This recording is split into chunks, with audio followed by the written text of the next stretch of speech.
বউ বাচ্চা সংসারের জন্য দিনের পর দিন মাথার ঘাম পায়ে ফেলে, রৌদ্র বৃষ্টি পড়ে, ঘন্টার পর ঘন্টা, রাতের পর রাত, দিনের পর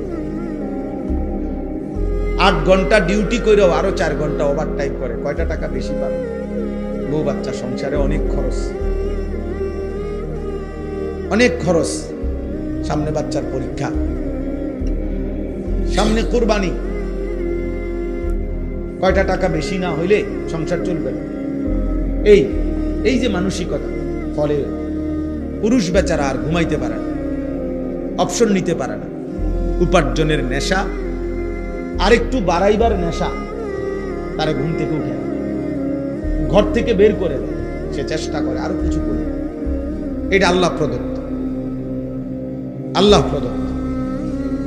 নিজেকে আড়ালে রাখা আল্লাহ তাআলা এটা নারীর সৃষ্টির মধ্যে, নারীর মধ্যে দিয়েছে। নিজেকে বাইরের পৃথিবীতে ছড়িয়ে দেওয়া এটা আল্লাহ পুরুষের স্বভাবের মধ্যে দিয়েছে, পুরুষের স্বভাব। কুল হুয়াল্লাযী যারাআকুম ফিল আরদ ওয়া ইলাইহি তুহশারুন। আল্লাহ বলেন, হে নবী আপনি বলে দেন, আল্লাহই তোমাদেরকে বিশ্বময়, পৃথিবীময় ছড়িয়ে দিয়েছেন। ওয়া ইলাইহি তুহশারুন, আবার তিনি যেভাবে সারা পৃথিবী ছড়িয়ে দিয়েছেন, তিনি আবার তার কাছেই আবার তোমাদের সবাইকে একত্র করা হবে হাসরের মাঠে। সব ভাষাভাষী, সব বর্ণের, সব গোত্রের সবাইকে আল্লাহ তাআলা আবার এক মাঠে একসাথে জমা করে নেবেন, জমা করে নেবেন। আল্লাহ তাআলা কোরআনুল কারীমের জন্য এটা বলছে, ফাইযা কুদিয়াতিস সালাহ ফান্তাশিরু ফিল আরদ। পুরুষদেরকে বলছে, নামাজ পড়ো, নামাজ শেষে জমিনে ছড়িয়ে পড়ো। ওয়াবতাগু মিন ফাদলিল্লাহ, আল্লাহর দেওয়া রিজিক তালাশ করো, রিজিক তালাশ করো। ওয়াযকুরুল্লাহা কাসীরা, সাথে আল্লাহকে বেশি বেশি স্মরণ করো। লাআল্লাকুম তুফলিহুন, তাহলেই তুমি সফল হবে, কামিয়াব হবে, জান্নাতি। সুবহান। হুয়াল্লাযী জাআলা লাকুমুল আরদা দালুলান ফামশু ফি মানাকিবিহা ওয়া কুলু মির রিজকিহি ওয়া ইলাইহিন নুশুর। আল্লাহ তাআলা বলেন, আল্লাহই তোমাদের জন্য এই জমিনকে তোমাদের অধীন করে দিয়েছেন। অতঃপর তিনিই বলতেছেন, তোমরা তার জমিনের যত্রতত্র যেখানে মন চায় চলো, হাঁটো, ভ্রমণ করো, ঘুরো, উপার্জনের জন্য, কামাই রোজগারের জন্য যেখানে সুবিধা হয় ওইখানে যাও। দেশে থাকো, ভাল লাগতেছে থাকো, বিদেশ যাইবা যাও, গ্রামে থাকবা থাকো, শহরে যাইবা শহরে যাও। আল্লাহ বলে, সব জমিন আমার, গোটা পৃথিবী আমার। ফামশু ফি মানাকিবিহা, জমিনের রন্ধ্রে রন্ধ্রে, গলিতে গলিতে তুমি ছড়িয়ে পড়ো, হাঁটো, ভ্রমণ করো, যাও। ওয়াকুলু মির রিজকি, এবং যেখানেই থাকো সেখান থেকে রিজিক তালাশ করে, উপার্জন করে আমার দেওয়া রিজিক খাও, কোনো অসুবিধা নাই। শুধু বান্দা মনে রেখো, ওয়া ইলাইহিন নুশুর, যেখানেই থাকো, শহরে কিংবা গ্রামে, দেশে কিংবা প্রবাসে, শুধু মনে রেখো আমি আল্লাহর কাছে ফিরতে হবে। কার কাছে ফিরতে হবে? আল্লাহর কাছে। ওই যে আমার ফারুক ভাই আসছে, কত বছর আসবে? 21 বছর। এই হঠাৎ এখন দেখা হয়েছে, এখন এই মাত্র দেখছি, আজকে 21 বছর মদিনা শরীফ। বদরের যুদ্ধ যেখানে হয়েছে, রাসূলুল্লাহ সাল্লাল্লাহু আলাইহি সাল্লামের আমলে ওই খেলা থাকে, ওই এলাকায়। আমরা গত বছর হজ্জের সফরে আমাদের অনেক মেহমানদারি করছি, আলহামদুলিল্লাহ। তো আজ 21 বছর, আল্লাহ বলছে কোনো অসুবিধা নেই, জমিন পুরাটাই আমার। সৌদি আরবও আমার, বাংলাদেশও আমার, আমেরিকাও আমার, এটাও আমার, আমার জমিন আমি দিলাম, যাও। ওয়া ইলাইহিন নুশুর, শুধু এতটুকু মনে রেখো আমার কাছে ফিরতে হবে, আমার কাছে আসতে হবে বান্দা। ওয়া ইলাইহি তুহশারুন, আল্লাহর কাছে তোমাদেরকে জমা হইতে হবে। এই জন্য তোমরা নওজোয়ান, স্বাভাবিকভাবেই আমরা পুরুষ, জীবন আমাদের কষ্টের, জীবন আমাদের সংগ্রামের, জীবন আমাদের মেহনতের। জীবন পরিশ্রমের পুরুষ মানুষ, অথচ গাফেল, চুল নিয়ে ব্যস্ত। কসম খোদা, এটা নারীর স্বভাব। খোদার কসম, তোর ভিতরে নারীর স্বভাব, তুই কাপুরুষ, বুঝদিল, ভীরু, কাপুরুষ, পুরুষ সম্প্রদায়ের অযোগ্য। পুরুষ মানুষ সারাদিন মোবাইল টিপে, অবসর, বিনোদন, মানে কোনো কাম করে না 8 ঘন্টা 10 ঘন্টা। এটা একেবারেই অপদার্থ, এটা আপাদমস্তক এই সমাজের বোঝা, এই জাতির জন্য এটা বোঝা, এটা একটা আবর্জনা, ডাস্টবিনে ফেলে দেওয়ার মতো, পরে ধাক্কা দিয়ে এই সমাজ থেকে বের করে দেওয়া উচিত। এমন অলস, এমন অকর্মণ্য। পুরুষ মানেই কঠিন মাটি ভেদ করে উপার্জন করে, পুরুষ মানেই পাহাড়ের চূড়ায় উঠে, পুরুষ মানেই যত ভারী হোক, যত কঠিন হোক, কষ্টের শেষটাও করে রিজিক তালাশ করে। এই জন্য আল্লাহ তাআলা পুরুষকে বানাইছে। আমাদের শরীরের অঙ্গ আর নারীর শরীরের অঙ্গের ভিন্নতা আছে। বিজ্ঞানীদের গবেষণাও এটা, একেবারে সকল কিছু, শরীরের তাপমাত্রা, শরীরের ধারণ ক্ষমতা, শরীরের ভিতরের সমস্ত অঙ্গ প্রত্যঙ্গের মধ্যে একেবারে নারী পুরুষের সকল অঙ্গে ভিন্নতা আছে। এ দেখতে হাত পাও মনে হইল, সব কিছুর মধ্যে ভিন্নতা আছে। ভিন্নতা আল্লাহ তাআলা ভিন্নভাবে বানাইছে। নারীর দেহে এক ধরনের ধারণ ক্ষমতা, পুরুষের দেহে আরেক ধরনের ধারণ। এই জন্য দোস্ত, কথার প্রসঙ্গে আমি এটা প্রথম বলে নিলাম, এটা প্রথম বলে নিলাম। আল্লাহ তাআলা কোরআনুল কারীমের মধ্যে সূরা মুলক, এই সূরার থেকে আমি তেলাওয়াত করেছি, তো ওই সূরারই আয়াত পড়ছি। এটা প্রথম, হুয়াল্লাযী জাআলা লাকুমুল আরদা যালুলান ফামশু ফি মানাকিবিহা ওয়া কুলু মির রিজকিহি ওয়া ইলাইহিন নুশুর।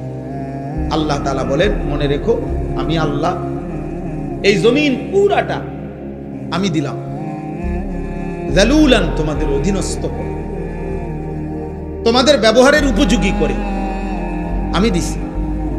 মাটির দিকে তাকায় দেখো, যেভাবে মাটিটা রাখলে তুমি হাঁটতে পারবা আরামদায়ক ভাবে, দৌড়তে পারবা, আমি ওভাবে বানাইছি।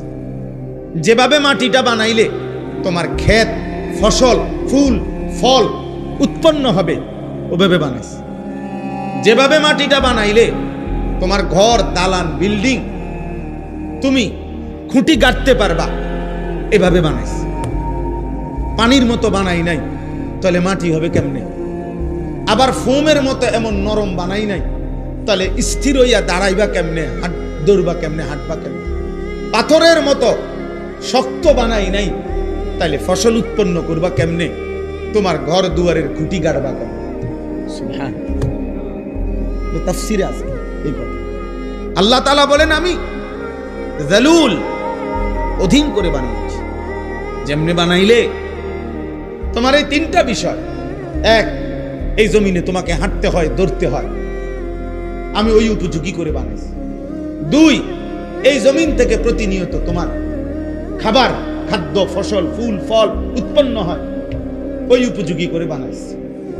3, এই জমিন থেকে তোমার হাজারো ঘর, দুয়ার, ভবন, এর খুঁটি গাঁথতে হয়, তোমাকে পিলার করতে হয়, আমি ওই উপযোগী করে বানাইছি। আলাম নাজআলিল আরদা মিহাদা। আল্লাহ তাআলা বলে, বান্দা দেখো না, আমি তোমাদের জন্য জমিনটা বিছানার মতো বানাই দিয়েছি। ওয়াস সামাআ বানাইনাহা বিআইদিন ওয়া ইন্না লামুসিউন ওয়াল আরদা ফারাশনাহা ফানি'মাল মাহিদুন।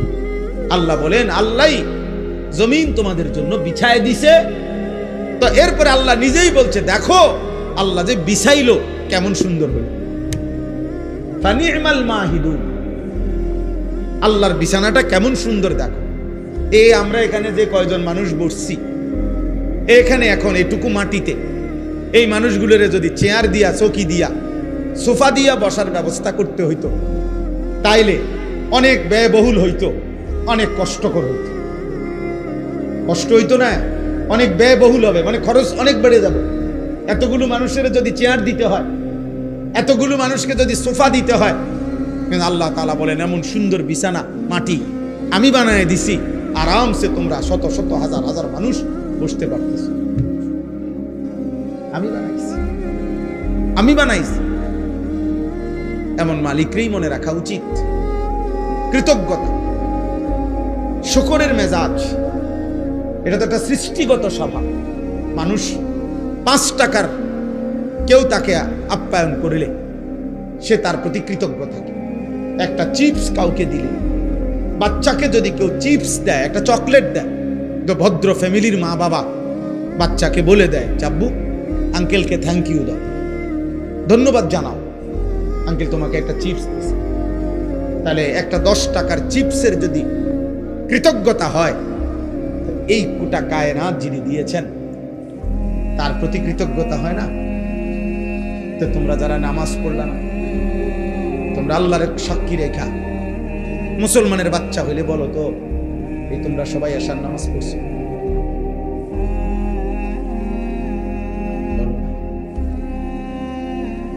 এখন যদি তোমাদেরকে যারা যারা এশার নামাজ পড়ো নাই ঘাট ধরে যদি বাইর করে দেওয়া হয়,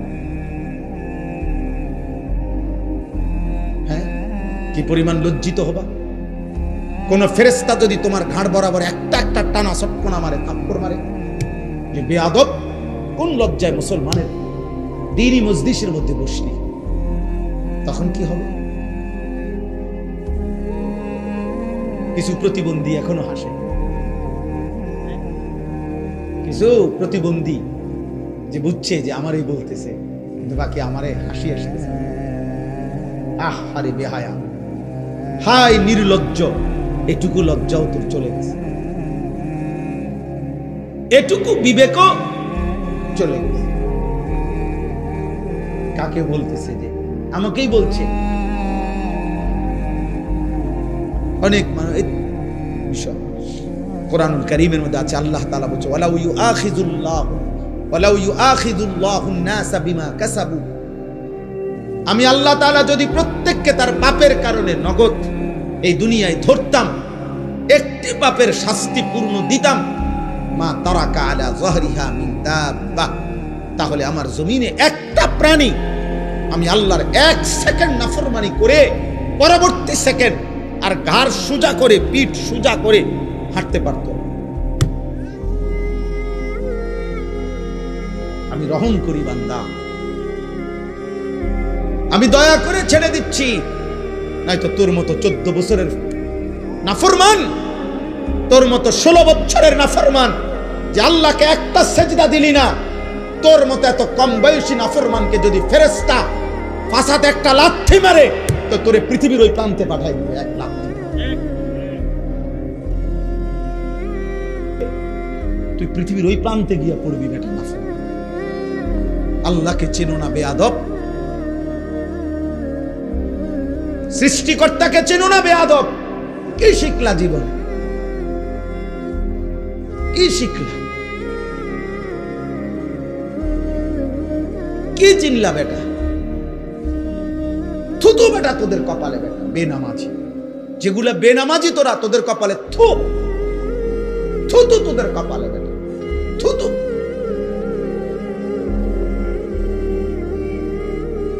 আফসোস বেটা, মুসলমানের ঘরে জন্ম নিয়ে বেটা এত বড় নিকৃষ্ট হলি কেমনে?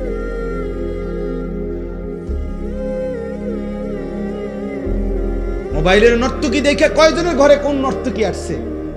30 বছরও যদি বেটা মোবাইলের নর্তকী দেখো, ওই নর্তকী তোর ঘরে আসবে কোনোদিন? আর সে আসলে তাকে দিয়ে করবি কি তুই? ওর কিছু আছে? ওর যা ছিল তো টাকার মূল্যে বিক্রি করে দিছে, ও তো তার রূপ দেখাইয়া দেয়, বিক্রি করে দিছে টাকা দিয়ে, তো ওর আছে কি? আর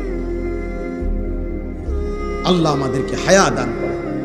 আব্বা ভাবতে শেখেন, মুসলমানের সন্তান, তুমি যদি না ভাবো আব্বা, তোমাকে নিয়ে কেউ ভাবার টাইম নেই। স্বার্থপর এই দুনিয়া, ব্যস্ততম এই দুনিয়া, মানুষ সবাই নিজেকে নিয়ে ব্যস্ত, কারো হাতে সময় নাই।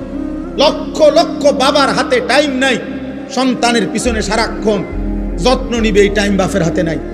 লক্ষ লক্ষ মায়ের হাতে বর্তমানে সময় নাই, মহিলার মোবাইল 3টা, ঘরে টেলিভিশন, মহিলা প্রত্যেক দিন বাজার আর মার্কেট, 3 পিস কিনতে কিনতে বেডির চলে গেছে জীবন, জুতা কিনতে কিনতে বেডির সময় চলে গেছে। তোমার খবর নিবে কি? কেউ নাই আব্বা, এই সমাজ বড়, কেউ নাই, কেউ নাই। এই জন্য তোমরা এই বেশি পরিমাণ নষ্ট হয়ে যাচ্ছ। আগলাইয়া নেওয়ার মতো কেউ নাই, টেনে ধরবার মতো কেউ নাই, ডাকবার মতো কেউ নাই। আমার মা বলছিল, আমার মা, যে আমার বড় ভাই, মা সব সময় বলতো এটা, যে ফুত তোর বড় ভাই যখনই কেন্দ্রীয় পরীক্ষা, বোর্ড পরীক্ষা দিত, মা বলছে প্রত্যেক পরীক্ষার সময় বাপ আমি, যতদিন আমার ফুতে পরীক্ষার হলে ছিল, আমি বলা যায় এই 2 ঘন্টা 3 ঘন্টাও কোন কোন সময় 1 ঘন্টা 2 ঘন্টা নামাজের সেজদার মধ্যে থাকতাম, আল্লাহকে সেজদা দিয়ে কাঁদতাম আর বলতাম, আল্লাহ আমার প্রথম সন্তান বেইজ্জতি করেন না, আমার প্রথম সন্তান যদি ভুল পথে যায়, আমার বাকি সন্তান সব ভুল হয়ে যাবে। আমার মা বলতেন এটা, বড় ভাইয়ের জন্য মা এই পরিমাণ কাঁদছেন, দোয়া করছে। আলহামদুলিল্লাহ, মার 4র্থ শ্রেণী পড়ুয়া মা, হুদা ক্লাস 4 স্কুলে আমার আম্মা পড়ছে বেটা, এই কদ্দুর বেটা। আমার মায়ের পড়ালেখা প্রাইমারি পাস করে নাই মা, কিন্তু মায়ের চোখের পানির বদৌলতে, মার হায়াতে ওনার 5 ছেলেই আলেমে দ্বীন হয়েছে। মা এখনো জীবিত আছে।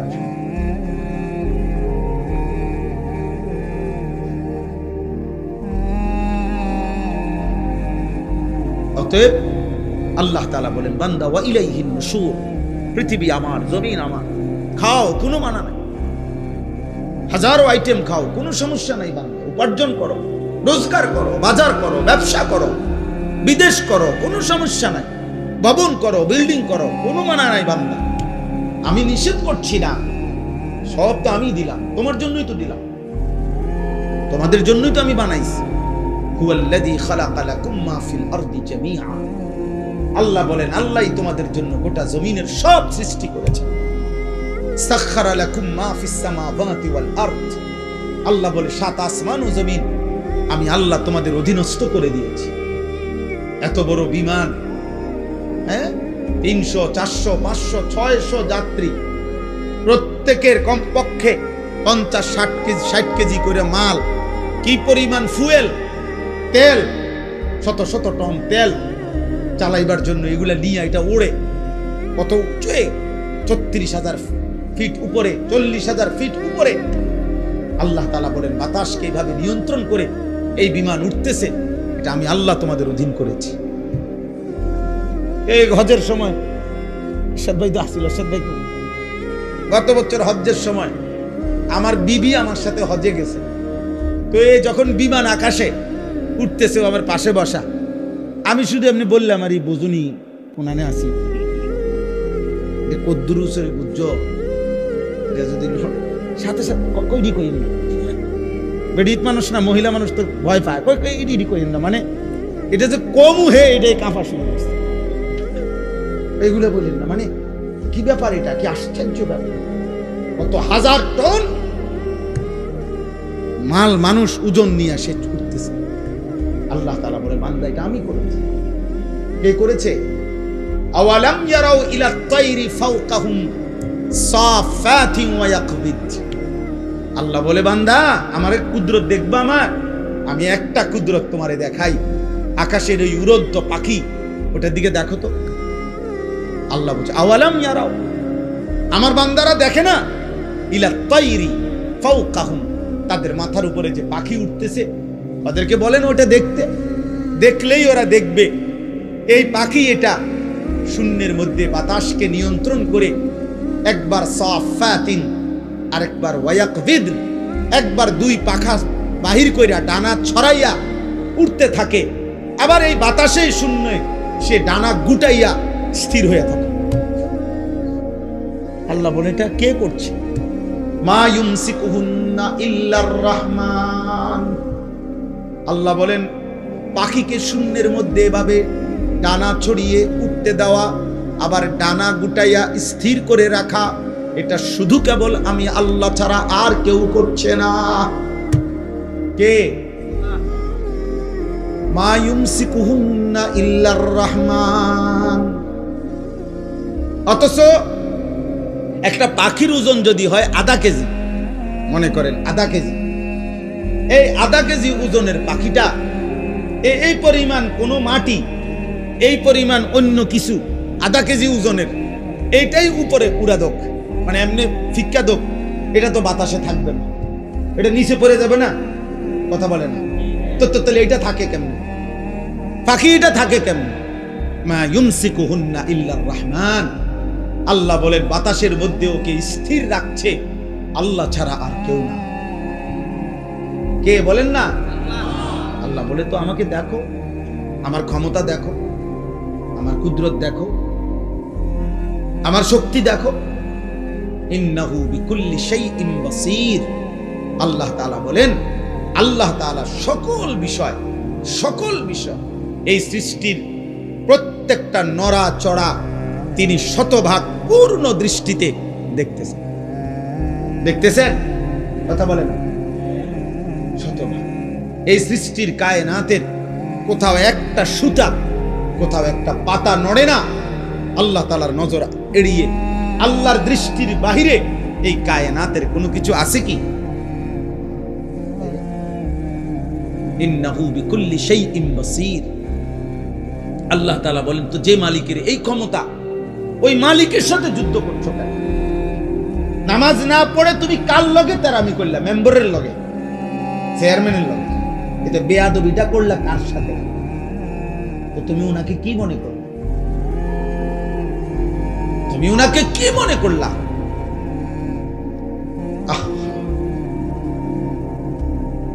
মোবাইল ধরো না, মোবাইল ধরো। এই ফালতু, তুই উঠে যাও। এই বেটা, তোমাকে বলছি, এই লাল গেঞ্জিওয়ালা, এবার হাসে, তোমারে বললাম।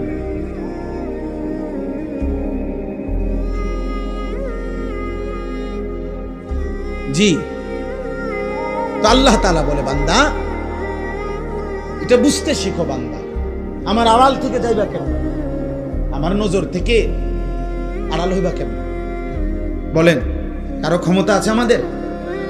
ওমা তাকুনু ফি শানিন ওমা তাতলু মিনহু মিন কুরআনিন ওয়ালা তা'মালুনা মিন আমালিন ইল্লা কুননা আলাইকুম শুহুদান ইয তুফিদুনা ফীহি। আল্লাহ বলে, বান্দা তুমি যখন যেখানেই থাকো না কেন, আমি আল্লাহর কোরআন থেকে যেটুকুই পড়ো না কেন, যখন তুমি যেই আমল করো না কেন, আল্লাহ বলে যখনই কিছু করতে থাকো আমি আল্লাহ কিন্তু তোমার সামনেই থাকি। যাই করো বান্দা আমি সামনেই থাকি। গভীর রাতে মোবাইলে অশ্লীল ছবি দেখলে আমি দেখতেই থাকি। রাত গভীরে তাহাজ্জুদের সেজদা দিলে আমি দেখতেই থাকি। মদের আড্ডায়, জুয়ার আড্ডায়, নারীর আড্ডায় যেই নাফরমান রাত কাটায় তাকেও দেখি। সেজদার মধ্যে যেই ইমানদার তাহাজ্জুদের কান্নাকাটি করে আমি তাকেও দেখি। এক নজরেই দেখি, বরাবর দেখি, উভয়কেই আমি দেখি। আলাম ইয়ালাম বিআন্নাল্লাহা ইয়ারা। আল্লাহ বলে, জানে না বান্দা কি জানে না আমি আল্লাহ তাকে দেখি। দেখি কিনা? আয়াহসাবু আল্লাম ইয়ারাহু আহাদ। আল্লাহ বলে, আমার কি বান্দা ভাবে না? সে কি মনে করছে তাকে কেউ দেখে না? বলে না? কোন বুঝে নারী দেখো, কোন বুঝে হারাম ছবি দেখো। চারিদিকে কেন তাকাও? লুকাইবার চেষ্টা করো কার থেকে? মার থেকে, বাবার কাছ থেকে। বাবা যেন না জানে, মা যেন না জানে, পৃথিবীর মানুষ যেন না জানে। জানলে কি হবে? লজ্জা দিবে। কিন্তু আরশে আজিমের মালিক আল্লাহ বলেন, আমি যে দেখছি আমারে কি বলবা?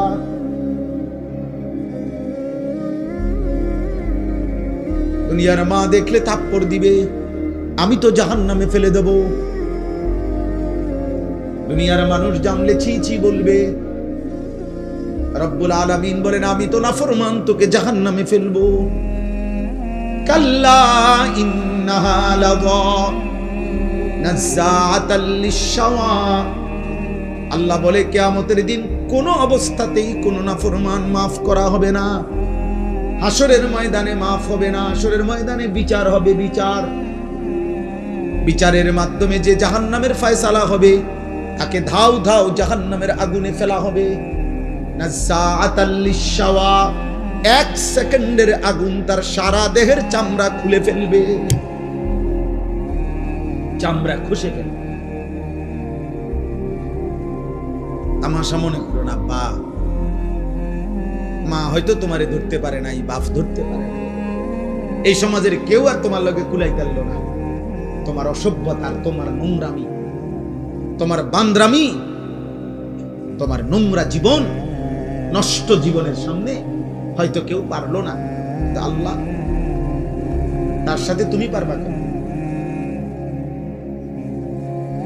ওয়ালাকাদ কাযযাবাল্লাযীনা মিন ক্বাবলিহিম ফাকাইফা কানা নাকির।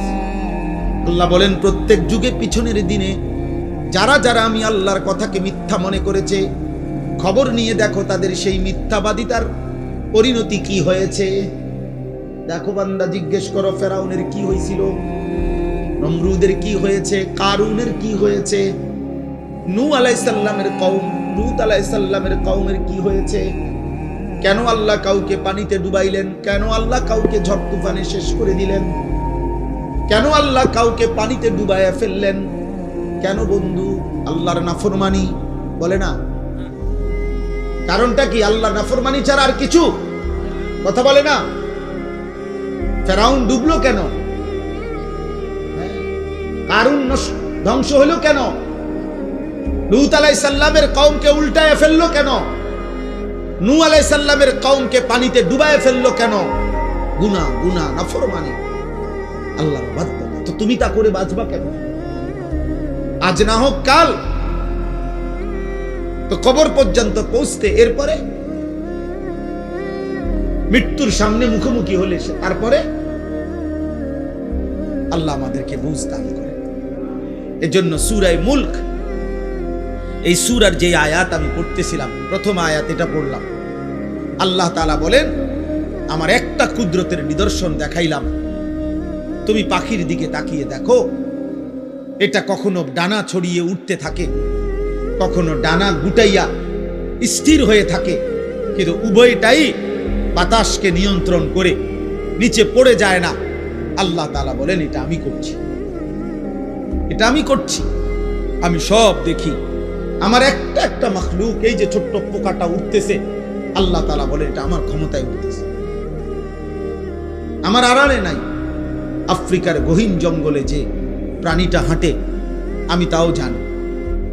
সাতবক জমিনের নিচে যদি কোনো পিঁপড়া হাঁটে, পিঁপড়ার গতিটাও আমি জানি। সাত আসমানের ঊর্ধ্বে যে ফেরেশতা হাঁটে আমি তাও জানি। আমার নজরে, আমার চোখের সামনে। আল্লাহ আমাদেরকে বুঝার তৌফিক দান করেন। প্রিয় ভাই, মুসলমানের সন্তান আব্বা এমন হায়াত কদর করে, সবাই কদর করে। বাবা চাচা আপনাদেরকেও বলি, হায়াতের কদর করেন, জিন্দিগির কদর করেন। আপনাকে আপনি মনে না রাখলে কেউ মনে রাখবে না। আমি যদি আমাকে খেয়াল না রাখি, কার সময় আমার হাত পাও, আমার শরীর, আমার দেহ নিয়ে কার টেনশন? আমারই টেনশন। প্রত্যেক মানুষ অ্যাক্সিডেন্ট থেকে নিজেই নিজেকে বাঁচাইতে চায়, প্রত্যেক মানুষ রোগ সুখ থেকে নিজেই নিজেকে বাঁচাইতে চেষ্টা করে। তো আখিরাত থেকেও তো আমি, জাহান্নাম থেকে, কবরের আযাব থেকে আব্বা আমিই তো চেষ্টা করতে হবে আমাকে বাঁচানো। আমিই তো চেষ্টা করতে হবে, অন্য কে আমারে করে দিবে? ওয়ালা তাজিরু ওয়াজিরাতুন বিজরা উখরা। আল্লাহ তাআলা কোরআনুল কারীমের মধ্যে বলছেন, ওয়া ইন তাদউ মুসকালাতুন ইলা হিমলিহা লা ইউহমালু মিনহু শাইউন ওয়ালাউ কানা দা কুরবা। কিয়ামতের দিন সবচেয়ে ঘনিষ্ঠ আত্মীয়কেও কেউ যদি কারো পাপের একটু বোঝা বহন করতে বলে, আল্লাহ বলে কেউ কোনো পাপের বোঝা, নিকটাত্মীয়, আপন স্ত্রী, সন্তান, মা বাপ, এরাও কারো পাপের বোঝা এক বিন্দু বহন করতে রাজি হবে না। ওয়ালা ইয়াসআলু হামীমুন হামীমা ইউবাসসারুনাহু আল্লাহ তাআলা বলেন এই চোখে সরাসরি দেখা সত্ত্বেও ঘনিষ্ঠ বন্ধু, অকৃত্রিম বন্ধু, কিয়ামতের দিন একজন আরেকজনকে দেখেও কেউ কাউকে কিছুই জিজ্ঞেস করবে না। ফাইযা নুফিখা ফিস সূরি ফালা আনসাবা বাইনাহুম ইয়াওমাইযিন ওয়ালা ইয়াতাসাআলুন। আল্লাহ তাআলা বলে কিয়ামতের দিন যখন ইসরাফিল ফু দিবে, হাসরের ময়দান দাঁড়াবে, তো কেউ কাউকে কিছুই রক্ত বংশের আত্মীয়তার পরিচয় দিবে না, কেউ কাউকে কিছু জিজ্ঞেসও করবে। আমি মনে করাই দেই, আমরা প্রত্যাখ্যান করলে সমস্যা নাই। তুমি যদি বলো যে আগের মতোই, আমি কোনো অসুবিধা নাই। কোনো দুই একজন মদখোর বাবাখোরের জন্য পৃথিবী আটকাবে। সূর্য সূর্যের গতিতেই উঠে, সূর্য সূর্যের গতিতেই ডুবে, তুমি শেষ হয়ে গেল। কোনো সিটার বাটপারের জন্য পৃথিবী কিচ্ছু থামে না, সে নিজে নষ্ট হয়ে যায়। এই আর কি। কার এত টাইম আছে কার লাগে কি খবর, কোথায় কোন মাল নষ্ট হইতেছে, এত খবর রাখার টাইম, সময় কোথায়? এই জন্য আমরা প্রত্যেকেই বললাম, আল্লাহ তাআলা বললেন আম্মান হাদাল্লাযী হুয়া জুনদুল লাকুম ইয়ানসুরুকুম মিন দুনির রহমান। আল্লাহ তাআলা বলেন, বান্দা ভাবো তো, আমি তোমাকে জানতে চাই, হে নাফরমান বান্দা, পাপী বান্দা, আমি আল্লাহর বিপরীতে, আমি আল্লাহকে বাদ দিয়ে তোমার এমন কোন বাহিনী আছে তোমার কাছে, যেই বাহিনী আমি আল্লাহর বিপরীতে তোমাকে সাহায্য করব? আমি যদি সিদ্ধান্ত দেই শাস্তি দেব, আমি যদি সিদ্ধান্ত দেই নিরাপত্তা দেব না, তো তোমার আমি আল্লাহর সাথে যার রাখেন, আপনি না হইলেও আমার লোক আছে, তো সে কে? কথা বলে না, বলো না নওজোয়ান ছেলেরা, বলো আব্বা কে সে? আমার চোখের এই বাম চোখের উপরে ওই এলেঙ্গানা কি বলে, এটা হইছে একটু ফুলে গেছে, তেলেঙ্গা। তো এই কালকে বিকাল থেকে সন্ধ্যা থেকে এই পর্যন্ত সারাক্ষণ আমার কাছে মনে হইতেছে যে আমার এই জায়গাটা খসখস খসখস করতেছে, ব্যথা করতেছে। তাইলে এই সামান্য একটু জ্বর, একটু সর্দি, একটু মাথা ব্যথা, একটু পেটের অসুখ, একটু চোখের ব্যথা, জিন্দেগিটা এলোমেলো করে। স্বাভাবিকতা মানুষের, স্বাভাবিক চলাফেরার, উল্লাস, আনন্দ, স্বাভাবিক জীবন চলার সবকিছুকেই পেরেশানিত করে ফেলে। যে মানুষ আমরা এত দুর্বল, আর এই সুস্থতা আমাদের, এই ছোট্ট বড় যে কোনো রোগ ব্যাধি, এখান থেকে সুস্থতা দেওয়ার মালিক একমাত্র আল্লাহ ছাড়া আর কি? বলো না ভাই, এই কথাটা, এই সাধারণ কথাটা তোমরা বুঝতেছ না কেন? বেনামাজি বাবা ভাই আপনারা বুঝেন না কেন? কেন বুঝেন না? আল্লাহর সাথে আমি সব সময় বলি, আল্লাহর সাথে কেন নারাজ হইলেন? আল্লাহর সাথে অভিমান করলেন কেন? এমন মালিকরে মানুষে ভুল করে কেন? এমন দয়াময় মেহেরবান রবকে ভুলে যায় কেমনে? তো আল্লাহ তাআলা বলেন, ইনিল কাফিরুনা ইল্লা ফি গুরুর। শোনো, প্রত্যেক নাফরমান বেঈমান মূলত ধোঁকার মধ্যেই আছে। সে মনে করে মদ খায়, জুয়া খেলে, সে মনে করে চুল ফিরে, সে মনে করে মোবাইল আছে, নর্তকী আছে, সে মনে করে জিনা করছে, ব্যভিচার করছে, গাঁজা খাইতেছে, কুট্টা খাইতেছে, বাবা খাইতেছে, সে মনে করতেছে উল্লাস, দরবার কেউ নাই, ছুইবার কেউ নাই, বাধা দিবার কেউ নাই। আল্লাহ বলে না না, প্রতিটা নাফরমান বেঈমান মূলত ধোঁকার মধ্যে আছে। ধোঁকা ধোঁকা ধোঁকা কিসের মধ্যে? ইনিল কাফিরুনা ইল্লা ফি গুরুর। আল্লাহ বলে দুনিয়া তোরে ধোঁকা দিছে নাফরমান, নারী তোকে ধোঁকা দিছে, একটা ছোট্ট মোবাইল তোকে ধোঁকা দিছে, কয়টা অসৎ বন্ধু তোকে ধোঁকা দিয়ে ফেলেছে, মদের আড্ডা তোরে ধোঁকা দিছে, জুয়ার আড্ডা ধোঁকা দিছে, পাথরের মূর্তি তোরে ধোঁকা দিছে, মূর্তি পূজা তোরে ধোঁকা দিয়ে দিছে, একটা বিল্ডিং, একটা দালান, সামান্য কয়টা টাকা, একটা এলাকার সামান্য কুদ্দুর ক্ষমতা তোরে ধোঁকা দিয়ে দিছে। তুমি মনে করছো 7 রাজার ধন পাইছো, একদিন ঘুমের থেকে ওইটা দেখে কিচ্ছু নাই, কিচ্ছু নাই। এখানে একটা আয়াত আছে, কুল আরাইতুম ইন আসবাহা মাউকুম গাওরা ফামান ইয়াতিকুম বিমাইন মাইন। আহা, একটা আশ্চর্য কথা বলছে আল্লাহ। বলে শোনো, এই তোমাদের এই মাটির একটি নির্দিষ্ট পরিমাণ স্তরে আমি আল্লাহ তাআলা এই পৃথিবীর তোমাদের সবার জন্য ব্যবহারের যত পানি এগুলো আমি রাখছি।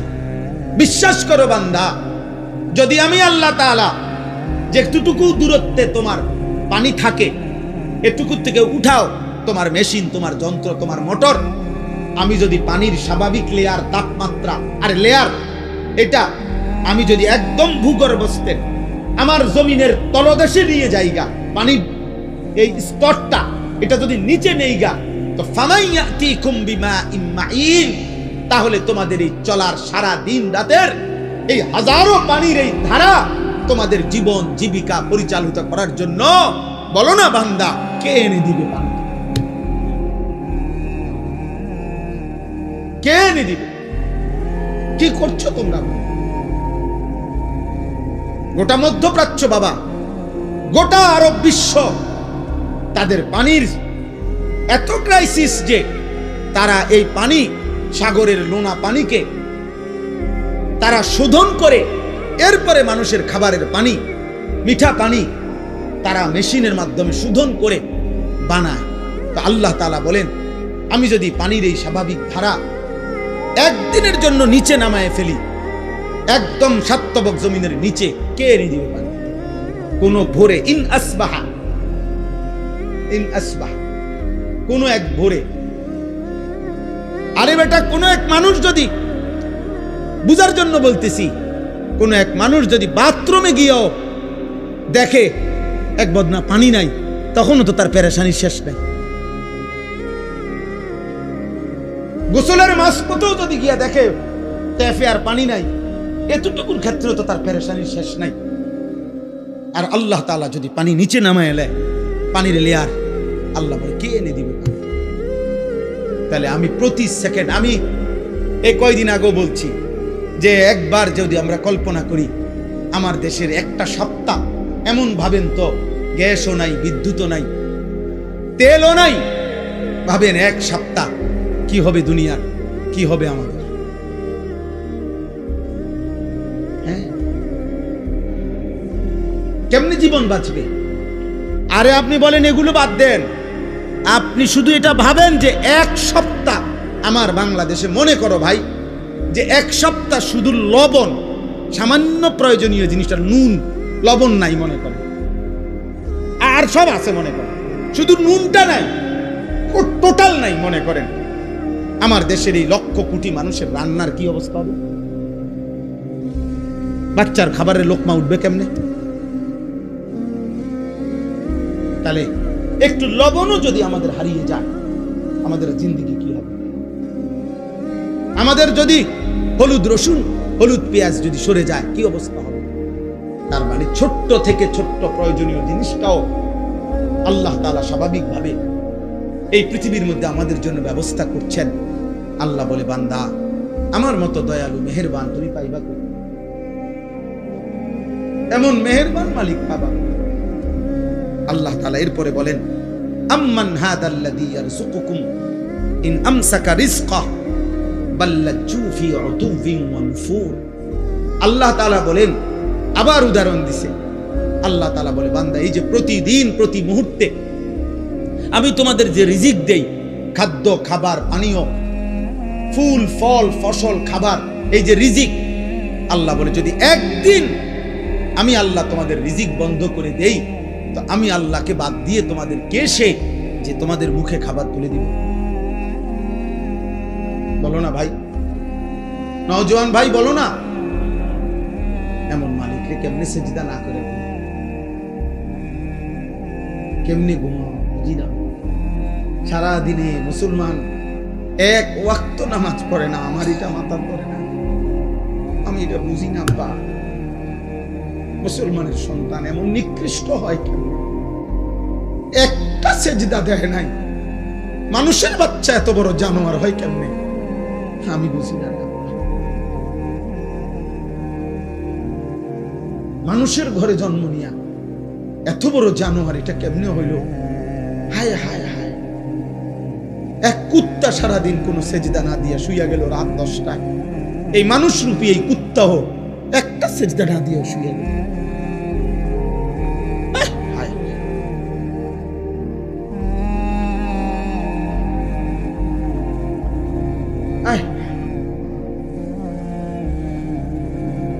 আম্মান হাদাল্লাযী ইয়ারযুকুকুম ইন আমসাকা রিজকাহ। আল্লাহ তাআলা বলেন, আমি যদি রিজিক বন্ধ করে দেই, বলো না বান্দা, কে সে তোমাকে যে রিজিক দেবে?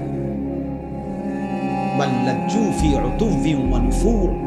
আল্লাহ তাআলা বলে, তবুও আমার নাফরমান বান্দা আমার অবাধ্যতা আর সীমালঙ্ঘনের মধ্যেই লিপ্ত আছে, বাড়ায়া চলছে। আমি তাকে এতভাবে দিচ্ছি, সে কেবল আমার নাফরমানিই বাড়াচ্ছে। সর্বশেষ কথা হলো, আফামান ইয়ামশি মুকিব্বান আলা ওয়াজহিহি আহাদা আম্মান ইয়ামশি সাবিয়ান আলা। উঠো না ভাই, উঠো না, কেউ উঠবেন না, একদম উঠবেন না, দয়া করে একটা ছেলে উঠো না ভাই। অনেক কষ্টের, অনেক মেহনতের, অনেক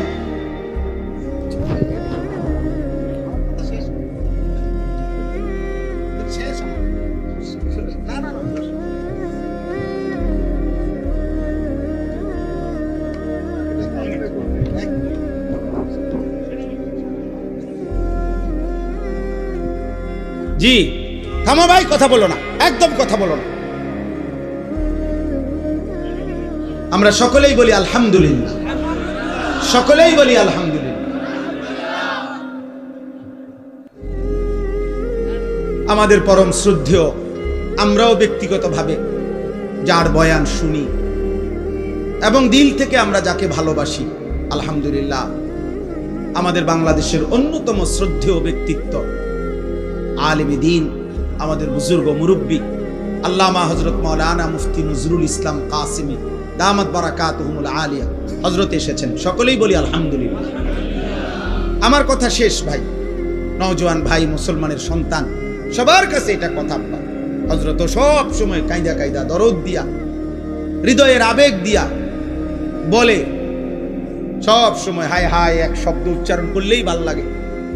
তো এই নওজোয়ান, এই কিশোর যুবক সমাজ, প্রিয় ভাই, তোমাদের কাছে আমার এই শেষ কথা আবারও বলছি, মনে রাখতে হবে, নষ্ট জিনিস, আবর্জনা মানুষ ফেলে দেয়। নষ্ট জিনিস, পচা জিনিস, আবর্জনা মানুষ যত্ন করে রাখে না। অতএব তুমি যদি নারী, ছবি, অশ্লীল দৃশ্য, বেহায়াপনা, অসভ্যতার মাধ্যমে নিজেকে নষ্ট করে দাও, চরিত্রহীন যুবক, এই সমাজের কেউ তোমারে ভাববে না, টেনে আনবে না। একদিন নিজেই নিজে হারায় যাইবা, পৃথিবী কোনোদিন মনেও রাখবে না। আর আসমানওয়ালা রব হাসরের ময়দানে বলবে, ফাযুকু বিমা নাসিতুম লিকা ইয়াউমিকুম হাদা ইন্না নাসিনাকুম। নাফরমান, সেদিন দুনিয়ায় তুমি আমারে ভুলে গিয়েছিলে, আজ হাসরের ময়দানে আমি আল্লাহ তোকে ভুলে গেলাম। যা, কাযালিকা আতাতকা আয়াতুনা ফানাসিতাহা ফাকাযালিকাল ইয়াউমা তুনসা। সেদিন দুনিয়াতে তুমি আমার কোরআন ভুলে গিয়েছিলে, আজ আখিরাতে আমি আল্লাহ তোমাকে ভুলে গেলাম। তো আখিরাতে আল্লাহ ভুলে গেলে মালিক যদি মুখ ফিরায় নেয়, আমারে আর তোমারে বাঁচাবে কে? আমারে আর তোমারে উদ্ধার করবে কে? অতএব দয়া করে হাত জোড় করে সব ছেলে পেলে সবার কাছে অনুরোধ, হযরত যতক্ষণ বয়ান করে সকলেই ইনশাআল্লাহ মনোযোগ দিয়ে বসবা। বলো ইনশাআল্লাহ। আল্লাহ তাআলা তৌফিক দান করেন। প্রিয় ভাই, আল্লাহর দিকে ফিরো, 5 ওয়াক্ত নামাজ পড়ো, ফজরের নামাজ পড়ো, নারীর আসক্তি, মোবাইলের আসক্তি, মদ, জুয়া, জিনা, ব্যভিচার, গান বাদ্য থেকে নিজেকে হেফাজত করো। আল্লাহ আমাকে, আমাদের সকলকে তৌফিক দান করেন।